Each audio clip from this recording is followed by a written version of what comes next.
नमस्कार दोस्तों, जय हिंद जय भारत। मैं हूं CL Saini, CDRK Saini BEd classes में आप सभी दोस्तों का हार्दिक स्वागत है, अभिनंदन है।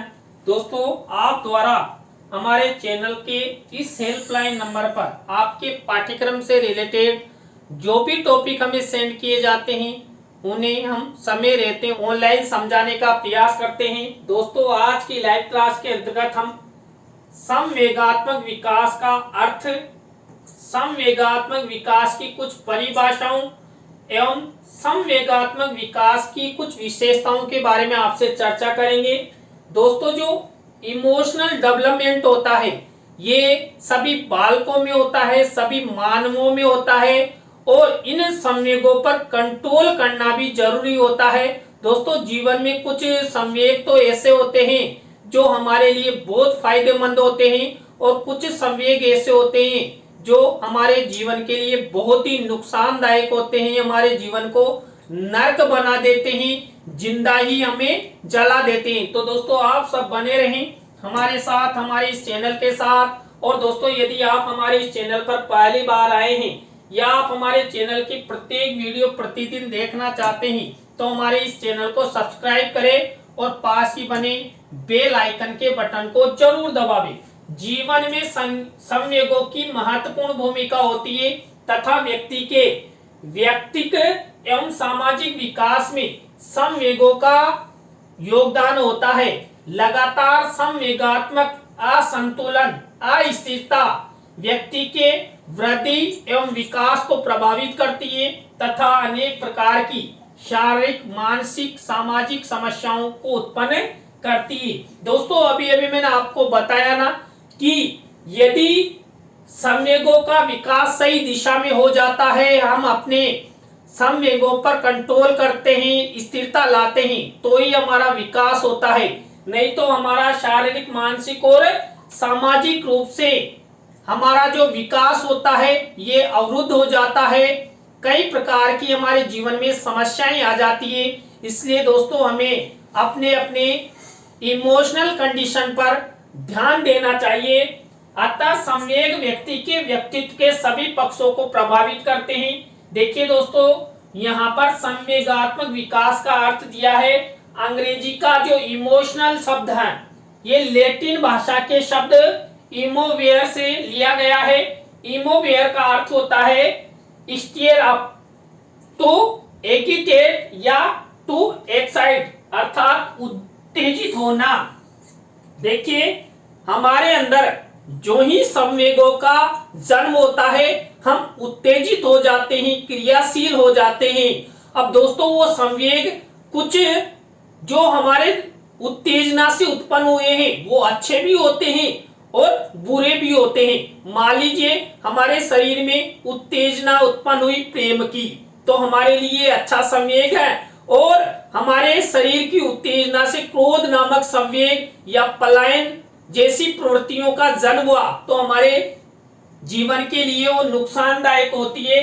तो दोस्तों, ये साधारण अर्थ में इमोशनल का अर्थ है। इसके बाद संवेगात्मक विकास की परिभाषाएं इंग्लिश तथा इंग्लिश 1958 के अनुसार संवेग एक जटिल भाव की अवस्था होती है जिसमें कुछ खास शारीरिक ग्रंथियां वो क्रियाएं सम्मिलित होती है। दोस्तों, यहाँ पर जो इंग्लिश महोदय हैं उन्होंने संवेगों को एक जटिल भाव प्रकट करने वाली अवस्था माना है जिसमें हमारे शरीर से रिलेटेड कुछ खास संवेग उत्पन्न होते हैं। और ये उन्होंने बताया ग्रंथियों के माध्यम से कि विशेष ग्रंथियों के माध्यम से हमारे अंदर संवेगों का जन्म होता है। इसके बाद बेरान, बर्न तथा कैंटोविल 1980 के अनुसार संवेग से तात्पर्य एक ऐसी आत्मनिष्ठ भाव की अवस्था से होता है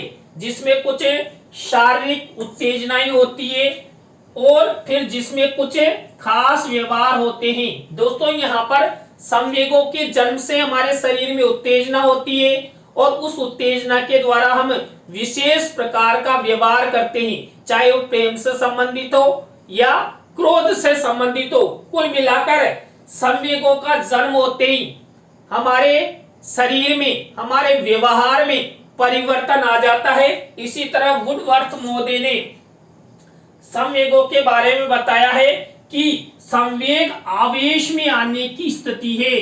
दोस्तों, जब शरीर में उत्तेजना पैदा हो जाती है तो स्वतः ही परिवर्तन होता है और हम क्या करते हैं, आवेश में आ जाते हैं। चाहे क्रोध के आवेश में आ जाए या प्रेम या स्नेह के आवेश में आ जाए। पीटी यंग मोदी के अनुसार संवेग मनोवैज्ञानिक कारणों से उत्पन्न व्यक्ति का तीव्र उपद्रव है, जिसके अंतर्गत व्यवहार, चेतन अनुभव तथा अंतरंग क्रियाएं सम्मिलित रहती है। दोस्तों, यहाँ पर पीटी यंग महोदय ने संवेगों को उपद्रव माना है, जिसके अंतर्गत उन्होंने बताया कि इसके अंतर्गत व्यक्ति का व्यवहार होता है, व्यक्ति की चेतना होती है, उनके अनुभव होते हैं और हमारे शरीर की आंतरिक क्रियाएं सम्मिलित रहती है, जिसके द्वारा व्यक्ति में संवेग उत्पन्न होते हैं और उन संवेगों के द्वारा संवेगात्मक विकास करने का प्रयास यहाँ पर किया जाता है। परिभाषाओं के आधार पर यह निष्कर्ष निकाला जा सकता है कि संवेग जटिल मानसिक अवस्था है, जिसमें शारीरिक व मानसिक पक्षों का समावेश होता है। इसी तरह संवेग किसी व्यक्ति, वस्तु एवं स्थिति के संबंध में सुख दुख की अनुभूति कम या अधिक मात्रा में होती। किनके माध्यम से? संवेगों के माध्यम से। संवेग की अवस्था में आंगिक प्रक्रियाओं जैसे नाड़ी है, श्वसन है, ग्रंथि स्राव है एवं इनका विस्तृत उद्दीपन होता है। मतलब शरीर के अंदर जो भी हमारी ग्रंथियां हैं, संवेगों का जन्म होते ही कुछ शारीरिक क्रियाओं में उत्तेजना आ जाती है और जो ग्रंथियां हैं वो क्रियाशील हो जाती है। व्यक्ति की चिंतन एवं तर्क शक्ति क्षीण हो जाती है। दोस्तों, यदि नकारात्मक संवेग हमारे मन में बार बार उत्पन्न होते हैं तो हमारी जो चिंतन करने की शक्ति है या तर्क करने की शक्ति है वो बिल्कुल क्षीण होती चली जाती है। व्यक्ति आवेशी बल का अनुभव करता है। देखिए, संवेगों के उत्पन्न होने से जो व्यक्ति होता है, मानव होता है, ये आवेश में आ जाता है, एक प्रकार से आवेश बल का प्रयोग करता है और वो आवेशित बल उस व्यक्ति के लिए लाभप्रद भी होता है और नुकसानदायक भी होता है। यदि सकारात्मक संवेग उसके सामने हैं, उसके मन में उत्पन्न हो रहे हैं तो उसके लिए फायदेमंद है, और यदि नकारात्मक संवेगों का जन्म हो रहा है तो उसके शरीर के लिए वो नुकसानदायक है। इसके बाद संवेगों के विकास के संदर्भ में दो मत प्रचलित है। पहला तो संवेग जन्मजात होते हैं और संवेग अर्जित किए जाते हैं। संवेग जन्मजात होते हैं, इस मत को मानने वालों में वीकेविन तथा हार्लिंगवर्थ आदि है।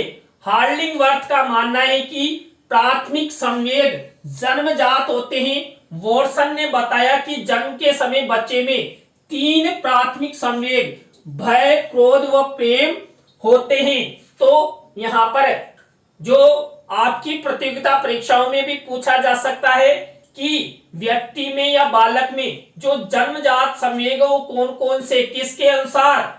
यहाँ पर वॉटसन महोदय के अनुसार भय, क्रोध व प्रेम संवेग अर्जित किए जाते हैं। कुछ मनोवैज्ञानिकों का मत है कि संवेग विकास एवं वृद्धि की प्रक्रिया के दौरान प्राप्त किए जाते हैं। इस संबंध में हुए प्रयोग स्पष्ट करते हैं कि जन्म के समय संवेग निश्चित रूप से विद्यमान नहीं होते हैं। बाद में धीरे धीरे बच्चा ऐसी निश्चित प्रतिक्रियाएं करता है जिससे ज्ञात होता है कि उसे सुखद एवं दुखद अनुभूति हो रही है।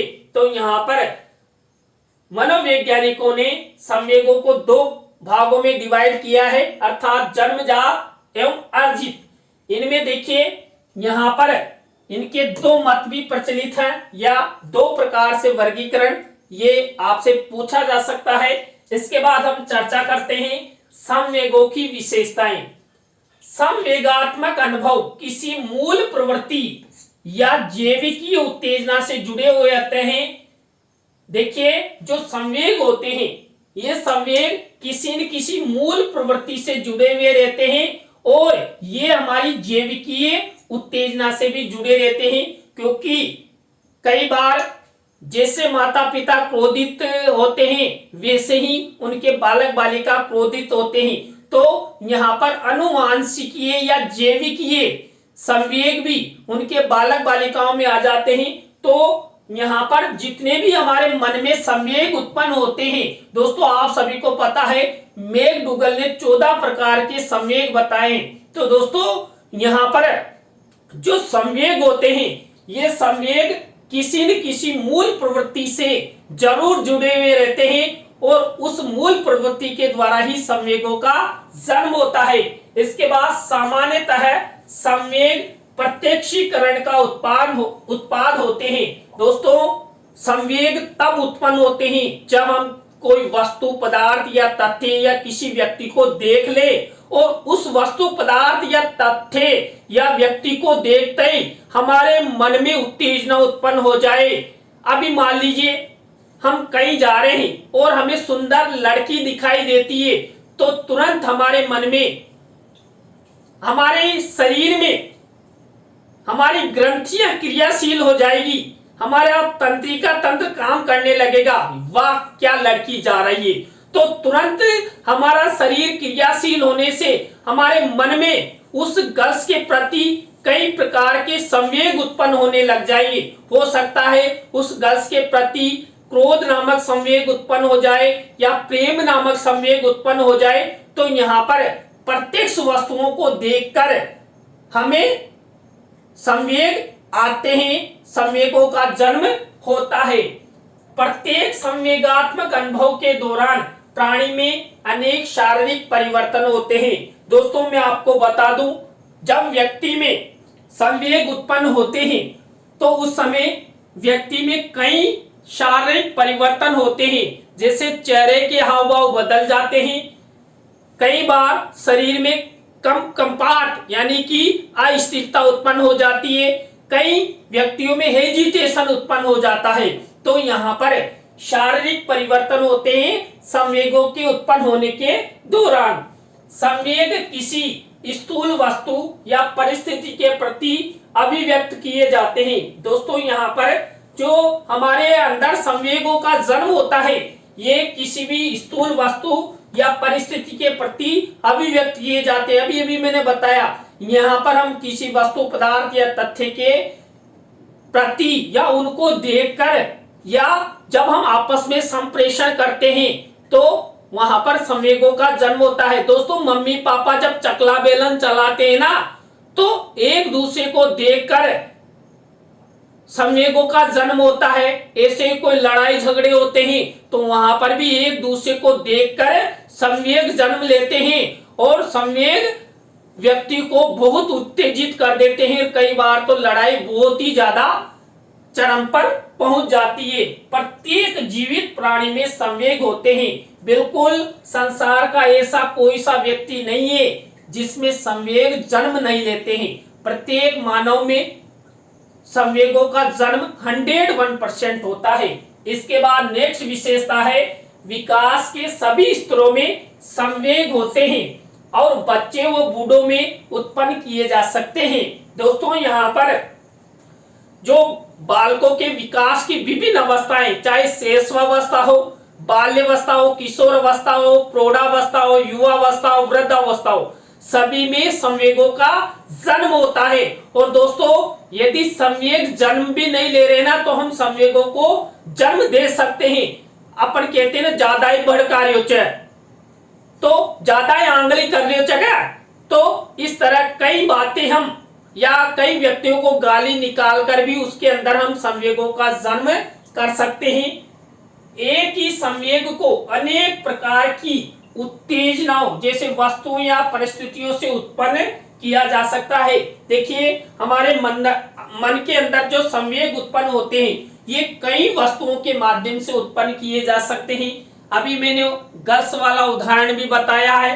अब मान लीजिए गर्ल्स को देखकर बॉयज कुछ कह देता है गर्ल्स को और गर्ल्स चिढ़ जाती है और वो क्या करती है, अपना सैंडल उठाती है और तुरंत मारने लग जाती है। तो लड़की में क्रोध नामक संवेग उत्पन्न हो गया। तो यहाँ पर विशेष परिस्थितियों में भिन्न भिन्न वस्तुओं को देखकर भिन्न भिन्न वस्तुओं के प्रति हमारे संवेगों का जन्म होता है। दोस्तों इसके बाद नेक्स्ट विशेषता है, संवेग शीघ्रता से उत्पन्न होते हैं और धीरे धीरे समाप्त होते हैं। देखिए यहाँ पर जो हमारे मन में संवेग है वो झट से उत्पन्न होते हैं। क्या हो गया है, कैसे कह दिया तेने इसे, आ जाओ लड़ो। तो इस तरह संवेग तुरंत जन्म लेते हैं और फिर धीरे धीरे कंट्रोल में होते हैं। इसलिए दोस्तों कहा जाता है कहीं पर भी लड़ाई हो जाए, किसी भी व्यक्ति में क्रोध नामक संवेग उत्पन्न हो जाए तो ठंडे पानी के छींटे देना चाहिए। Relax relax relax, cool down cool down cool down, तब जाकर अपने आप संवेग कंट्रोल होते हैं। इसलिए दोस्तों संवेग तीव्रता से जन्म लेते हैं लेकिन मंदता के साथ ये डाउन होते हैं। इसके बाद बच्चों के संवेगों की विशेषताएं हैं। पहली विशेषता है बच्चों के संवेग थोड़े समय के लिए होते हैं। बच्चे अपने संवेगों की अभिव्यक्ति बाहरी व्यवहार द्वारा तुरंत कर देते हैं, जबकि बड़े होने पर बाहरी व्यवहार पर सामाजिक नियंत्रण होता है। दोस्तों ये 101% सही बात है। जो छोटे बच्चे होते हैं ना उनमें संवेगों का जन्म तो होता है लेकिन थोड़ी देर के लिए, ऐसे नहीं बड़ों की तरह है। क्रोध नामक संवेग आ गया तो लड़ाई के लिए उतारू हो गए, 8 दिन तक आपस में बात ही नहीं की। लेकिन बच्चे थोड़ी देर आपसे बातचीत नहीं करेंगे और तुरंत वो बोल जाएंगे। कुल मिलाकर बच्चों का जो संवेगात्मक कंट्रोल है वो जल्दी होता है। इसके बाद दूसरी विशेषता है बच्चों के संवेग तीव्र होते हैं, यानी कि बड़ों की अपेक्षा बच्चों में संवेग तो सबसे ज्यादा उत्पन्न होते हैं लेकिन कंट्रोल भी सबसे पहले होते हैं। बच्चे डरे, क्रोध व खुशी आदि की अभिव्यक्ति अत्यधिक तीव्रता से करते हैं। इसके बाद दोस्तों नेक्स्ट है बच्चों के संवेगों की विशेषताएं हैं। बच्चों के संवेग अस्थिर होते हैं। बच्चों के संवेगों में शीघ्रता से बदलाव होता है। उदाहरणार्थ जैसे मान लीजिए लड़ाई और थोड़ी देर में तुरंत दोस्ती कर लेते हैं, यानी कि बच्चे अधिक लड़ते भी हैं और दोस्त भी बन जाते हैं। इसी तरह दोस्तों नेक्स्ट विशेषता है बच्चों के संवेग बार बार दिखाई देते हैं क्योंकि वे अपने संवेगों को छिपाने में असमर्थ होते हैं। क्यों? क्योंकि उनमें बोध का अभाव होता है, समझ का अभाव होता है, सही संज्ञानात्मक विकास का अभाव होता है। इस कारण बच्चे अपने संवेगों को छुपा नहीं पाते हैं और बच्चे दिन में अनेक बार गुस्सा करते हैं या खुश होते हैं। इसके बाद दोस्तों नेक्स्ट है बच्चों के संवेगों की विशेषताएं हैं। बच्चों की संवेगात्मक प्रतिक्रिया में भिन्नता पाई जाती है। एक ही संवेग की अवस्था में प्रत्येक बच्चा अलग अलग प्रतिक्रिया देता है। दोस्तों मान लीजिए बच्चे में क्रोध उत्पन्न हो रहा है तो कई तो इस तरह रूस के बैठ जाएंगे, वो क्रोध नामक संवेग दिखा रहे हैं, और कोई ऐसे किसी वस्तु को फेंककर या पेन को फेंककर या लड़ाई करके अपने अपने संवेगों को दूसरों के सामने व्यक्त करते हैं। अजनबी के सामने एक बच्चा भाग जाएगा, वो दूसरा रोने लगेगा। तो यहाँ पर बच्चे अपने अपने संवेग कई प्रकार से दूसरों के सामने प्रस्तुत करते हैं।